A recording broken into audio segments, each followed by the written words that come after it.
Okay, we are using the network program called ww2, W-O-M-I-C, on the Android phone.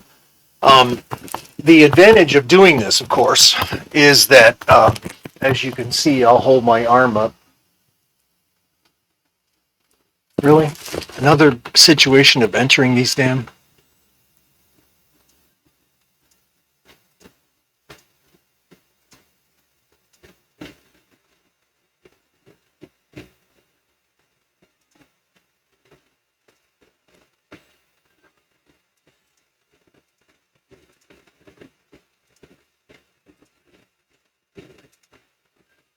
Okay. Well, anyway. So, as you can see, here's my armband with the phone, and that's running the Womic software. Of course, when I turn my head to the left, it's going to be less effective than if I turn to the right because of where my phone is located. Now, I could wear the phone on my chest, and that might be helpful. But at this moment, I don't think it has a long enough or a big enough... well, I could just resort to using the lanyard of the phone, but it hangs low. And it also hangs upside down because the microphone is on the bottom of the phone. That's why you see people walking around with the phone like this, which is so ridiculous. They walk like this or whatever using their phones because the microphone's on the bottom. It's not on the top. I think the top of the phone is where the speaker is. Anyway, so what you're looking at here is us putting fields out on the game table. And we modified some of our 3D prints for these little bridges. And this older one had a cardboard surface with two 3D printed wall sections on it. I'll see if I can hold it up higher. Okay, so that's what it kind of looks like.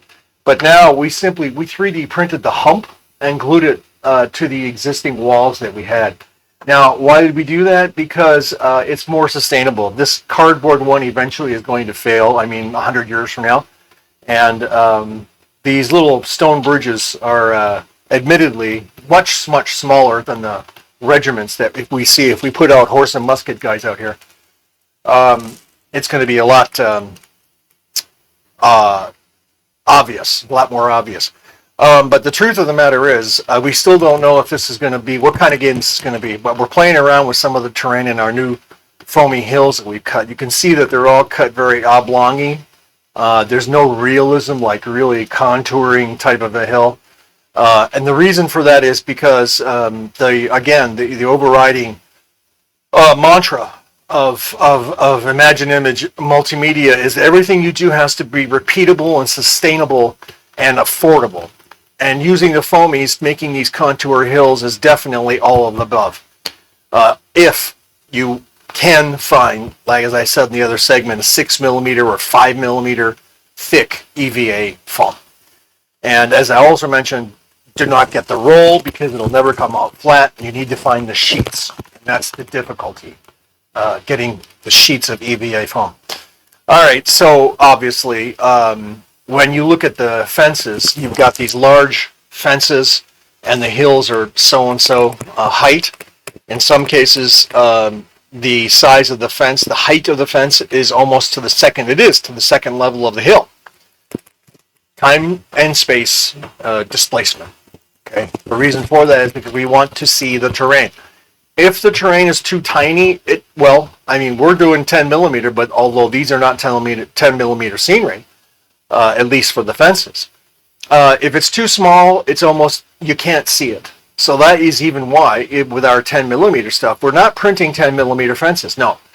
Remember, it's a 10mm figure, and you might be on a 332 size base, and that base might be put on a movement tray.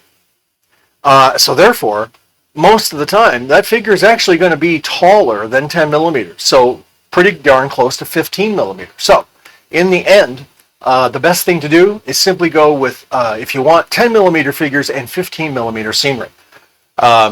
Another advantage of that, of course, in 3D printing is that it's very affordable because you're printing things very much smaller than 172 or 22mm. That being said, we could easily just make a hex command mechanized game out of this. And the caveat here is that hex command mechanized, that's the name of the rules, but for us specifically, it's World War II. And in that aspect, you have a tank in HO scale, not quite HO. It's actually, well, it's okay, we'll call it that. But the tank's pretty big. The figures are 172, which is 22 millimeter, and the tank is about 3 inches long. Not quite, but close. And so it occupies an entire hex. And because of that, again, you're dealing with the time and space displacement reality. How big are your trees going to be? Well, we've got kind of a middle ground, a compromised tree. And these are manufactured from Safari, which I think is now Wildlife or something, toys. And they are the most fantastic trees. So we've got plenty of those, but we also discovered that we could print 3D trees even though it takes a long time to print them. However, it all is relative. The height of the tree is the time it takes to print.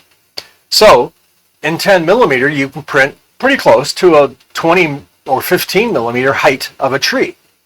In 22 millimeter, that tree's got to be over 30 millimeters, maybe 35 to 40 millimeters, if not a little bit larger, because you can't really put a big tank like that next to a tree that's too tiny. It'll just look too much. It'll look too weird. So, also the reality of terrain is to remark that you look at this game table, you see a golf course with fields, bordered fields. And as I said before, we're printing the banks of the rivers to be a little more, not golf coursey. Okay? But remember, what is a hill geologically comprises a lot of stuff. A lot of rocks, substrate, grasses, fallen timber. So the hills themselves, when they're bare, like we show them here, is more science fiction-y, right? It's more like, a hill segment on Mars where there's no vegetation, okay? So no vegetation, this is fine. But reality Earth, these hills have got to have something on them. They got to have rocks. They have to be unsettled, or they have to be just not appropriate for troops to be walking on, because it's not a golf course. They're not sculpted for people to take a golf cart on. So the hills themselves got rocks, trees. They could have forests, and for that we can start putting our trees down. Remember, one of the other overriding mantras, specifically for terrain, is that the forest itself on a base is fine. But when you move troops into that forest or that segment of trees, the trees are going to be in the way of the troops, right? So you got to move the tree out, and it's just back to your game table. Well, you have to have something underneath the trees and their base, so that when you move that off, you can tell there's a forest there. So we use a fabric we got at a fabric store and laid it out in hexagon and then cut the hexagons out. So that's why in so many of our videos you'll see that there is like a green cover or a fabric underneath the trees. So in a sense, it also makes it easy to plan for the scenario. Put all the fabric pieces down where you want the forest to be, and then put the trees on top of that, and there you are. Okay, and then again, in that same vein, buildings. Now, in Hex Command Mechanized and Hex Command Nova, you could have troops, because it's skirmish level, troops going in a building.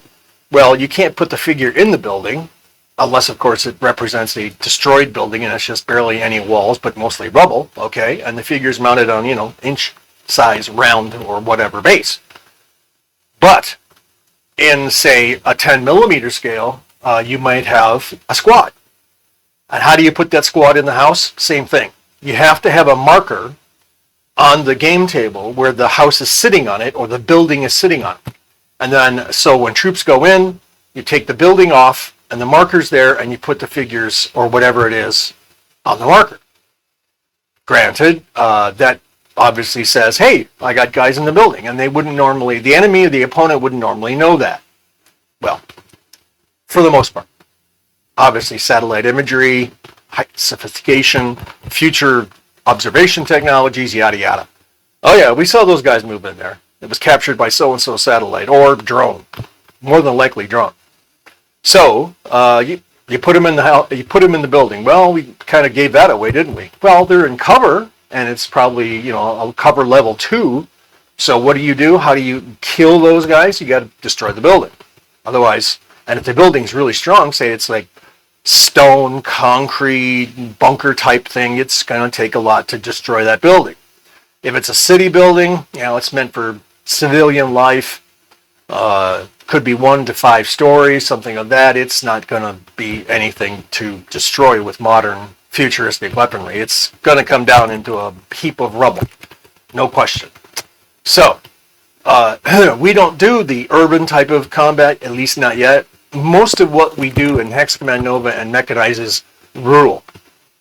RURAL, a word that as a writer, I cannot fathom. It's just so hard to say it. Rural, right? So, it's countryside. That's what it is. And again, futuristic scenario, Mars, these fields wouldn't be here. The bridges would probably not be there. So it's all just, and the vegetation would all be gone. So it's some kind of a hostile environment. Say it's desert. And where do you look at our desert, right? Look at Tunisia, World War II, look at it. Where was the vegetation? It was like non-existent. The reality of that kind of combat scenario is you're dealing with a very great undulating terrain. But in many cases, until you hit that undulating terrain in a certain region, it was flat, desert, not Turkey, but Russian steppe. Not a lot of plants at all, but just undulating terrain, because geologically that's how it came out. So, desert warfare, you'll have something that looks like this, sans all the fields and the forests and the river, banks and all that. So on one hand, you could do World War II desert, World War II non-France, North Africa, we'll just say World War II North Africa, or futuristic hostile environment planet, yada yada. You get the idea. So that's what we're at. And what we'll do is we'll keep doing this, and we'll come back with more details as we flesh this out and decide what it is we're going to do. Right now, I just want to pick up the fields and just play a mechanized game, or I should say a Nova game. Why is Nova attractive? Because first of all, Nova is a 10 millimeter game. The figure's really tiny. No, they're bulky because we 3D printed them, or we purchased them, but they're a bulky 10 millimeter. They're close to actually 12. But the fact is, it's a mechanized era with futuristic weaponry. So you can have a lot of different kind of vehicles out there. Squads, it's a skirmish level, and instead of you can have tanks and wheeled vehicles and hovercraft, but you also have the mechs. And that's what everybody likes to see, those battling robots, right? Of course, in the tradition of Battletech, these are pilot operated. They're not drones.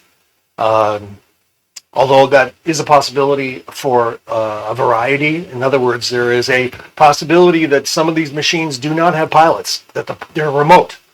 They're being remote controlled. And is that a secure signal contacting that drone, that physical machine? Well, right, we don't really know. It's possible that it could be interfered with. It's not 100%, or maybe in the future it'll just be something where the other guy hasn't been able to interfere with the signal yet, and so therefore that drone mechanized walking thing is actually workable. So you will have pilots, and you will have some that don't have pilots. Could you have non-piloted tanks? Absolutely. It's all the same thing. But generally, you want to have a crew. You want to be able to respond without machine intelligence, with an entity intelligence as opposed to a machine intelligence. be that human or any other type of species. The fact is that the being that's inside the vehicle is different than an AI or a robotically controlled from a remote thing chair running the vehicle. So you get the drift. All right, so we can go into our storage area and we can grab a whole bunch of mechs and we can put them out here and we can put out that futuristic infantry and play a game that way. What was my intention for choosing this battlefield on the fabric that we have? It's a large piece of fabric. We've just got a 4x3 section of the fabric showing. My intention was just, again, countryside. No particular objective, at least not yet. Perhaps there is a hydroelectric power generating facility which we could put on the table. That would be the objective. And when it comes to objectives, you don't destroy them. You capture them. Destroying them, like the Russians are doing in Ukraine, is insane. You are losing your own infrastructure if you hope to capture the area. If you don't hope to capture it, then fine, blow it out of its existence. But if you hope to capture the territory, you don't destroy infrastructure, because then what's the point? You're just destroying infrastructure. So, power station possible. Maybe there's a depot of some kind. Maybe there is a crashed thing as part of the retrieval. Maybe there is a isolated group of a force that has to be rescued. You can think of multitude of different ideas. So we'll come back and we'll carry on once we make our own minds about what we're doing.